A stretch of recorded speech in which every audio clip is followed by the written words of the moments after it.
А я вам сейчас покажу и даже немножечко расскажу. Здравствуйте, я Дмитрий Танкович. Поговорим о том, что случилось в последние дни. Сделаем это с иронией и сарказмом, чтобы поднять настроение. А если это видео вам понравится, поддержите его. Колокольчик, лайк, репост, подписка на канал. Также вы можете поддержать нас финансово. Для этого под видео есть кнопочка «Спасибо». И это очень важно, ведь это позволяет нам делать нашу работу. И, конечно, хочу напомнить о нашем новом канале «Нехта Момент». Ссылка в закрепленном комментарии и описании. Давайте начинать. На этой неделе Путин отметил, праздник которого не существует, и обратился к россиянам в честь дня так называемого воссоединения ДНР, ЛНР, Херсонской и Запорожской областей с Россией. Дорогие друзья, уважаемые граждане России, сегодня, 30 сентября, мы отмечаем День воссоединения с Россией Донецкой и Луганской народных республик, Запорожской и Херсонской областей. Сердечно поздравляю всех граждан нашей страны с этим поистине судьбоносным событием. Мы шли к нему через годы и непростые испытания. Знали, в каких невыносимых условиях постоянных обстрелов, блокады, долгих 8 лет жил Донбасс. Каким притеснением подвергались жители Новороссии. Они выступили против вооруженного государственного переворота в Киеве. Дали отпор неонацистской диктатуре, которая хотела навсегда оторвать их от исторической родины, от России. Мы не бросили своих братьев и сестер. Пытались достичь мирного разрешения тяжелейшего конфликта. Вы знаете, чем закончились эти переговоры? Ложью, подлогом и обманом со стороны западных элит, которые за это время превратили Украину в свою колонию, в военный плацдарм, нацеленный на Россию. Знаете, вот если бы у Путина каждый раз, когда он врет, например, вырастала дополнительная нога, он бы уже был самой длинной многоножкой на планете. Смотреть целиком его речь бессмысленно, потому что ничего нового там не прозвучало. Все как всегда. И про 8 лет, и про Донбасс, и про коварный Запад. Разве что вот появилось новое, но забытое старое сталинское обращение «братья и сестры». Но, походу, он хоть и называет россиян братья и сестры, но они для него реально не родные и вообще не любимые. Потому что он все время пытается от них разными способами избавиться. Такое ощущение, что он борется с ними за какое-то наследство. Ну вот, пожалуйста, Путин подписал приказ об осеннем призыве в российскую армию. Согласно приказу, в армию планируется привлечь около 130 тысяч человек. И в этот раз Генштаб Вооруженных сил России сразу пообещал не отправлять срочников в зону боевых действий. Хочу отметить, что военнослужащие, проходящие военную службу по призыву, для участия в выполнении задач специальной военной операции в новых регионах привлекаться не будут.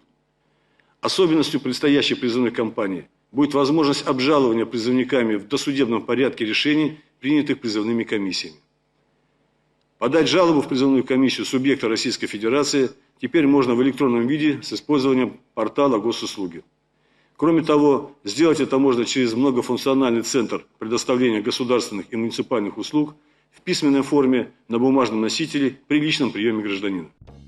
Ого, отправить жалобу через портал госуслуг, это, конечно, удобно, но что-то мне подсказывает, что вот не смогут воспользоваться этой удобной услугой около 160 российских срочников, погибших ранее в Курской области и в Украине. В общем, существует единственный стопроцентный вариант не быть убитым в российской армии – это не попадать в нее. Но сделать это непросто. В Госдуме предложили даже отправлять в армию мужчин, которые знакомятся онлайн. Виталию Милонову не нравятся парни, пользующиеся приложениями для секс-знакомств, и он убежден, что вместо адреналина от свидания им лучше пойти в армию. Также Виталий Милонов уверен, что их всех легко будет найти по следам в интернете. Что интересно, вот пару дней назад все тот же Виталий Милонов предлагал организовать онлайн-знакомство на государственном портале, чтобы таким образом повысить рождаемость в России. Мы об этом, кстати, говорили в прошлом выпуске. Обязательно посмотрите, если не видели. Вообще, конечно, Виталий Валентинович напоминает такой генератор случайных слов и предложений. Если задать в поисковике «Виталий Милонов предложил», там моментально появляется его история болезни. Точнее, его предложения и высказывания, которые в этой истории болезни просто обязаны быть перечисленными. Вот, пожалуйста, Виталий Милонов предлагает запретить школьницам красить волосы. А вот тут он предлагает переименовать колбасу и лимонад. А вот Милонов уже наносит удар по российским секс-шопам и призывает наказывать тех, кто не моется. А вот Милонов запрещает турецкие сериалы. Знаете, вообще слова «запретить» и «закрыть» — это, судя по всему, любимые слова Милонова. Закрыть гей-клубы в России, вот, пожалуйста. Запретить продажу презервативов. запретить child-free, запретить фильмы про одиноких мужчин. Запретить, запретить, запретить. Возможно, психологи помогут понять, что происходит с Виталием Милоновым. Уверен, что они есть среди наших зрителей, поэтому напишите в комментариях, с чем может быть связана такая тяга к запретам у Виталия Валентиновича. Возможно, в детстве ему тоже все запрещали, а может, наоборот, все разрешали, и он вот что-то такое попробовал, что прям нанесло ему тяжелую психологическую травму на всю жизнь. Есть в России еще один персонаж, которому пригодилась бы помощь психолога, да и помощь нарколога, да и логопед бы не помешал. Андрей Гурулев заявил, что, по его мнению, во всех частях Забайкальского края люди радуются тому, что российские войска сейчас равняют с землей украинский Угледар. Скажи мне, твои там сейчас Угледар разбирают? Это забайкальцы наши. Ну вот. Вот. Я сегодня понравился пост, пока этот клоун где-то шляется, да? Я правильно цитирую, нет? Правильно. Да. Воины Забайкальской 29-й армии радостно разбирают Угледар по частям и идут вперед. И для нас, я, между прочим, во всех чатах Забайкальского края, люди просто вот радуются, потому что где-то 70% там реально забайкальцы. От Забайкалья до Украины около 7 тысяч километров. Это ж насколько нечему радоваться в этом регионе России, что они прям получают удовольствие от того, что уничтожают город в чужой стране на расстоянии в 7 тысяч километров. Просто для справки. Забайкалье один из самых бедных регионов РФ, но в то же время Забайкалье один из лидеров России. Да. Правда, по утратам на мемориалы погибшим в Украине так называемым героям СВО. А еще все тот же Гурулев призывал забайкальцев запасаться углем на зиму, потому что инфраструктура может не выдержать. Конечно, с одной стороны оптимист, но как человек военный рассматриваю наихудший вариант. Поэтому все-таки я хотел бы, чтобы следующие отопители хоть как-то бы вывезли, потому что уже время готовится. Осталось, по сути, 1,5 месяца, правда? Да. Все на этом. Но запас что? Не тянет, правда, да? Поэтому наличие печки с трубой и наличие дров и угля, в том числе в многоквартирных домах, никогда лишним на данном этапе не будет. Но то уж как по факту, как есть, честно говоря. Но это прям ноу-хау. Печка с углем в многоквартирных домах. Это 21 век, напомню. Это Россия, это газовая сверхдержава. И, конечно, можно было бы построить в Забайкалье современную систему отопления. И не только в Забайкалье, и не только систему отопления, но не в этой жизни. Согласно проекту бюджета РФ на следующий год, траты на национальную оборону в России увеличатся почти на 25%, достигнув 13,5 триллионов рублей, что составит 32,5% от всех расходов федерального бюджета. При этом на социальную политику будет выделено всего 6,5 триллионов рублей, что составит лишь 15,7% от общего объема расходов. Возможно, чтобы эта чудовищная разница не бросалась в глаза, часть военных статей, конечно, переделают в социальные. Тем более это несложно. И вот так появятся вот такие социальные статьи в российском бюджете. Закупка социального вооружения, социальных танков и социальных систем залпового огня, производство социальной военной формы и социального обмундирования, производство и закупка социальных боеприпасов, в том числе социальных ракет, снарядов и социальных управляемых авиационных бомб. Ну и, конечно, социальные выплаты родственникам погибших. Видите, за секунду милитаристский бюджет превратился в социальный и не подкопаешься. Но все равно остается вопрос, а где на это все брать деньги? И ответ есть. Российские власти планируют значительно увеличить сборы штрафов с граждан и бизнеса. Я так понимаю, бей своих, чтобы чужие боялись. В соответствии с проектом федерального бюджета в период с 25 по 27 годы государственная казна планирует получить около, внимания, 600 миллиардов рублей за счет штрафов, санкций и возмещения ущерба. А еще из этой суммы около 60 миллиардов рублей планируется получить за счет конфискации имущества граждан. Неплохо, правда? Что интересно, с каждым годом штрафов планируют брать все больше и больше. В прошлом году этот план по штрафам был на уровне 440 миллиардов рублей. Это ж насколько хуже стали вести себя жители России, а? Но есть одна статья расходов в проекте российского бюджета, которая не относится к статье национальной обороны и которая выросла на целых 25%. Нет, не медицина и не образование, нет. Расходы на содержание Владимира Путина и его администрации вырастут на четверть в 2025 году и обойдутся российским налогоплательщикам почти в 31 миллиард рублей. А это, на секундочку, получается где-то около 85 миллионов рублей в день. То есть почти $1 миллион в день. Дурные деньги. Основным фактором увеличения расходов станет повышение заработных плат как самого Путина, так и его сотрудников. Но тут все логично, все справедливо. Раб на галерах, у которого в собственности небольшая квартирка, гараж, Нива, Волга и прицеп Скиф, может хоть изредка поднимать себе немножко зарплату. Также, согласно бюджету, планируется значительное увеличение расходов на закупку товаров и услуг для главы государства и кремлевских чиновников. Мне кажется, сложно представить, какие товары и услуги они себе запланировали на 2025 год из расчета $1 миллион в день. Что это может быть? Очередная аквадискотека? А может, еще одна комната грязи? И пока Путин и его соратники в предвкушении от того, как будут танцевать на аквадискотеке и натирать свои телеса грязью, хотя, откровенно говоря, вот мне кажется, их уже от грязи никакая аквадискотека не отмоет, то, например, четверть жилфонда в Приморье остается без канализации. Четверть без канализации. Но мне кажется, что вот проблему с канализацией можно решить вообще очень быстро, причем двумя способами. Ну, первый это простой очень, это построить канализацию. Но этот способ не подходит, на это нужны деньги, да и это реально надо строить. Есть более простой способ, надо отучить жителей Приморья есть и пить. Вот. И тогда вопрос наличия канализации отпадет сам собой. Шах и мат. Подобным способом решили в России избавиться и от трущоб. Напомню, это великая эпопея в России. Путин на протяжении всего времени, что находится у власти, требует и требует вытащить россиян из трущоб. Он в этом плане, знаете, напоминает страдающего деменцией старика, который периодически возвращается в реальность, требует вытащить россиян из трущоб, а потом также резко забывает об этом и уходит в небытие. Но теперь вопрос о переселении россиян из трущоб сдвинулся с мертвой точки. И оказалось, все уже очень просто. Теперь россияне сами должны будут оплачивать свое расселение. Все, хитрый ход. Знаете, почему хитрый? Я думаю, потому что если они не смогут оплатить переезд, а они не смогут, поэтому до сих пор и живут в трущобах. Так вот, если они не оплатят переезд, то их и не переселят. Но уже они будут в этом виноваты. А еще их потом оштрафуют за то, что они живут в аварийном жилье. И все. Вот так одновременно бюджет России наполнится, и вопрос с расселением трущоб будет закрыт. Реально, Владимир Путин очень напоминает царя Мидаса, который получил от богов дар превращать в золото все, к чему прикасается. Только вот в случае Владимира Путина и есть нюанс. Все, к чему он прикасается, превращается не в золото, а в то, от чего не могут избавиться жители Приморья ввиду отсутствия канализации. Не знаю, как с канализацией в Биробиджане, но вот, например, с хоккеем там тоже происходят удивительные вещи. В Биробиджане любительский хоккейный матч между сборной местных предпринимателей и сборной регионального управления ФСБ Ухты завершился неожиданным образом – дракой между участниками.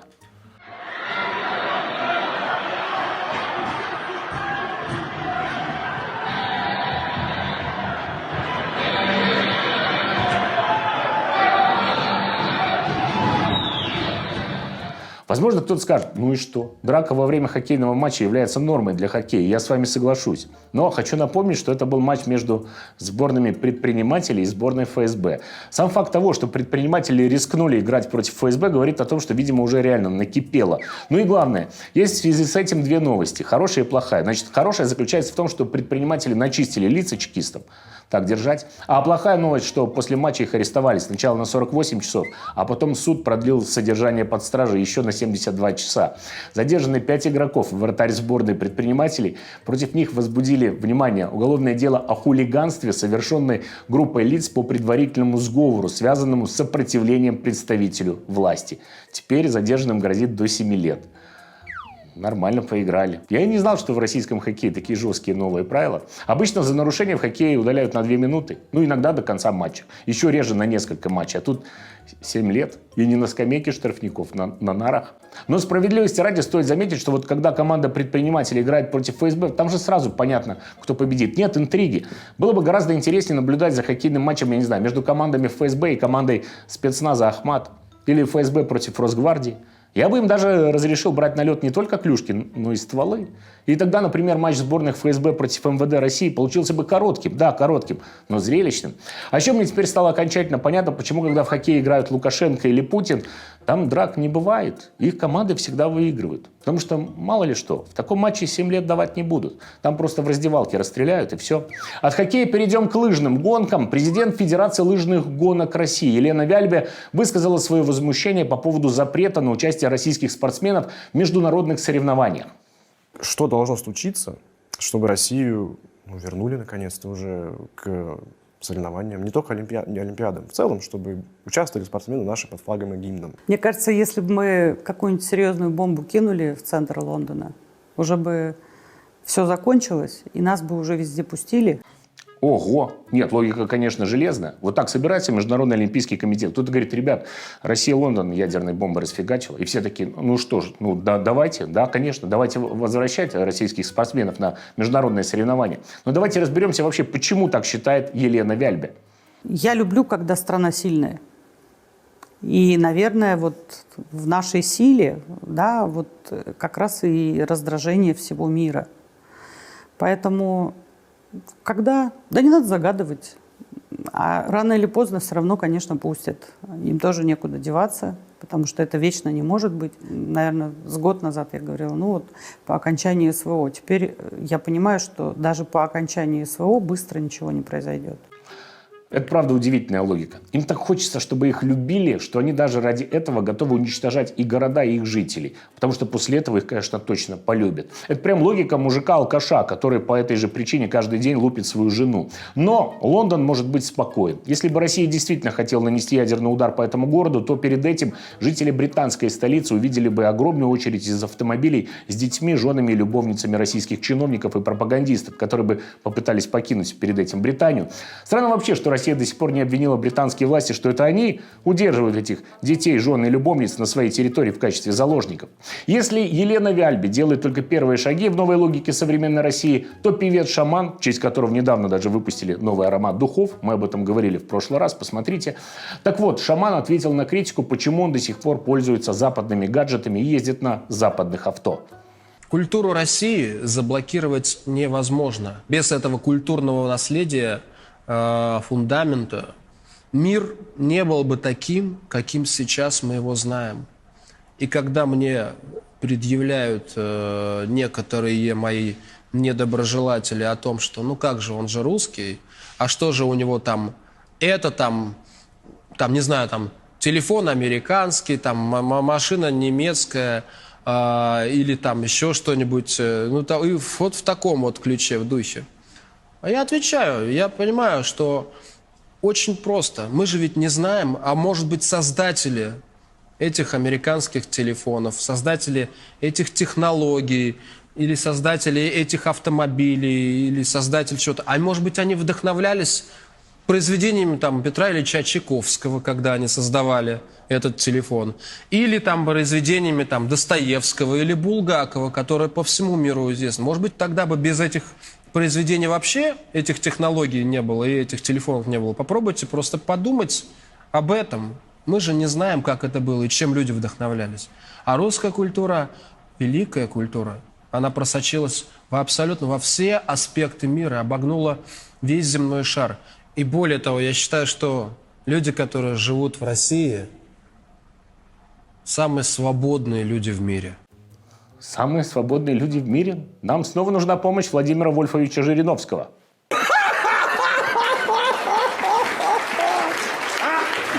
Чего не смеетесь-то? Не смешно? Не поняли, да? Это Россия. А по поводу того, что западные ученые и изобретатели вдохновлялись творчеством Чайковского и Достоевского, у меня тогда только один вопрос. А чего ж тогда их творчеством не вдохновлялись российские ученые и изобретатели? А вообще весь мир по-настоящему вдохновляет, когда по российскому телевидению показывают произведение Петра Ильича Чайковского под названием «Лебединое озеро». Вот тогда, как правило, весь мир может ненадолго выдохнуть и заняться своими делами. Но стоит заметить, что многие жители России наверняка согласились с тем, что сказал шаман, и даже поверили ему. Они вообще очень доверчивы. У россиян обнаружили всплеск интереса к астрологии, нумерологии и гаданию. Оказывается, они стали чаще интересоваться эзотерическими практиками. В январе-августе 2024 года общее число пользователей, посещающих сайт об астрологии, гаданиях и нумерологии, выросло на четверть по сравнению с прошлым годом. А как известно, если есть спрос, то появится и предложение. Российские тарологи и колдуны массово повышают цены сразу на 100% уже в октябре. Это связано с наплывом клиентов, тем более услугами начали пользоваться даже российские работодатели. По данным СМИ, подорожали также магические ритуалы. Уверен, вам это будет интересно. Например, чакровая чистка в начале сентября стоила 9,5 тысяч рублей, а сейчас уже 15. Ну что ж такое-то, а? Но мне кажется, что сейчас россияне приходят к колдунам за новыми услугами. Ну, например, приворожить военкома, чтобы признали сына негодным к службе в российской армии. Ну или провести ритуал на удачу, чтобы получить выплаты за не вернувшегося со своего мужа в полном объеме. Уже доказано, что чем хуже развиты социальные институты в стране, тем больше граждане этой страны верят в колдунов. А еще напомню, что Россия очень православная страна. Если Путин целует то Библию, то Коран, то общается с шаманами, то почему бы и православным россиянам в воскресенье после церкви не заглянуть к какому-нибудь колдуну? Ну а перед этим, конечно, поцеловать целовать самого Путина. Конечно же, еще хотелось бы знать, как российская наука ответит этим колдунам и ведьмам, но она сейчас занята другим. Российская академия наук опубликовала исследование, показавшее, что учебники истории стран СНГ и Китая изображают Россию в негативном свете. В большинстве учебников Россия описана как колониальная держава, угнетавшая и подавлявшая культуры покоренных народов. Вклад России в их развитие практически не упоминается, и, по мнению ученых, все это может привести к росту ксенофобии и русофобии в будущем. Вот интересно, как на это ответит Россия? Вот как тут не вспомнить хирурга, нет, не медика, байкера, хирурга, помните, был такой. Он в свое время очень четко сказал, что будет с теми, кому не нравится Россия. Те, кто затевают эту русофобию затевают, затевают все я этим людям это и адресовываю. Доиграйтесь. Вот с этой русофобией. Понятно? Вот это все. Доиграетесь. Но это у них. А нам, как известно, свои робити, поэтому выше нос и продолжаем помогать Украине. А еще поддержите это видео лайком, комментарием и подпиской на канал, и воспользуйтесь кнопочкой «Спасибо». На сегодня это все. Слава Украине! Живи Беларусь! До встречи!